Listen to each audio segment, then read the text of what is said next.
Hai teman-teman, perkenalkan nama saya Farih Aminuddin. Saya mahasiswa program studi pendidikan Profesinas Fakultas Keperawatan Universitas Airlangga Surabaya.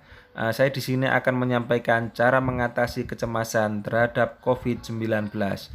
Sebelumnya, apa sih yang dinamakan dengan kecemasan? Kecemasan adalah perasaan takut dan tidak menentu sebagai sinyal yang menyadarkan bahwa peringatan tentang bahaya akan datang dan membuat seseorang mengambil tindakan menghadapi ancaman. Menurut Asmadi 2008, ada 4 tingkat kecemasan yang dialami individu, yaitu kecemasan ringan, sedang, berat, dan panik. Tiap tingkatan kecemasan mempunyai karakteristik atau manifestasi yang berbeda antara satu dengan yang lain. Yang pertama, ansietas ringan. Berhubungan dengan ketegangan dalam peristiwa sehari-hari, kewaspadaannya meningkat, persepsi terhadap lingkungan meningkat, dapat menjadi motivasi yang positif untuk belajar dan menghasilkan kreativitas.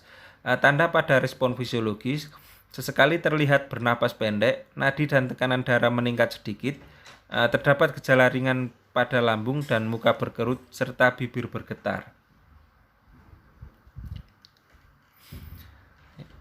Yang kedua yaitu ansietas sedang. Tandanya respon fisiologis sering napas pendek, nadi ekstrasistol dan tekanan darah meningkat, mulut kering, anoreksia, diare atau konstipasi, sakit kepala, sering berkemih dan badan terasa letih. Yang ketiga yaitu ansietas berat. Individu cenderung memikirkan hal-hal yang kecil saja dan mengabaikan hal yang lain. Untuk respon fisiologisnya, terlihat nafasnya pendek, nadi dan tekanan darah naik, berkeringat dan sakit kepala, penglihatan berkabut, serta wajah tampak tegang. Yang keempat yaitu panik.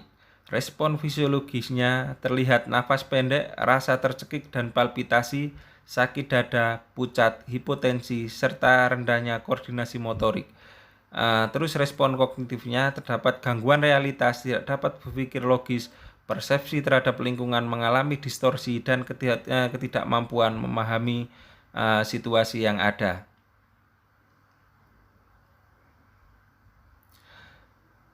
Pengendalian kecemasan terhadap COVID-19 menurut Kemenkes 2020 antara lain. Yang pertama, mengurangi stresor. Mengurangi membuka media sosial terutama tentang COVID-19. B. Mendapatkan informasi yang benar tentang COVID-19.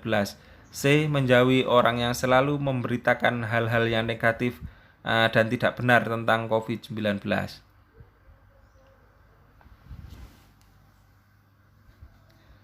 Yang kedua yaitu relaksasi fisik. Tarik nafas dalam. B. Lakukan relaksasi otot progresif, yaitu dengan mengencangkan dan mengendurkan otot sambil nafas dalam. C. Olahraga secara rutin minimal 30 menit sehari. D. Sibukkan diri dengan tetap aktif melakukan hobi yang kita sukai di dalam rumah saja. Yang ketiga yaitu berpikir positif. Afirmasi atau positif self-talk. Mengucapkan pernyataan-pernyataan positif terhadap diri sendiri, keluarga, dan kehidupan yang kita alami. Yang ke B yaitu hipnotik 5 jari. Menggunakan kelima jari untuk memikirkan hal yang positif. Satukan jempol dan telunjuk sambil membayangkan kondisi tubuh yang sehat. Jempol dengan jari tengah sambil membayangkan orang yang kita sayang.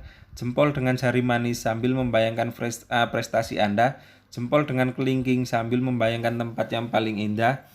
Dan evaluasi dan latih secara rutin 3-4 kali per hari.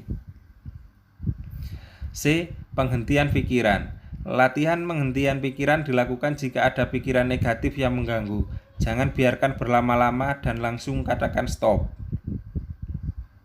Yang keempat, yaitu mempertahankan dan meningkatkan hubungan interpersonal. Lakukan saling menyapa, memberikan pujian atau penghargaan dan harapan dengan memanfaatkan teknologi informasi. B. Berbagi cerita positif melalui media massa. C. Berbagi perasaan dan pikiran pada orang yang dapat dipercaya. D. Mempertahankan dan meningkatkan komunikasi antar anggota keluarga dengan kasih sayang, rasa hormat, dan saling menghargai dalam keluarga. Membangun jaringan sosial dalam memenuhi kebutuhan dasar diantaranya pangan, sandang, dan papan. Berikut yang sudah kami sampaikan, kurang dan lebihnya saya mohon maaf. Saya ucapkan banyak terima kasih dan sampai jumpa di lain waktu.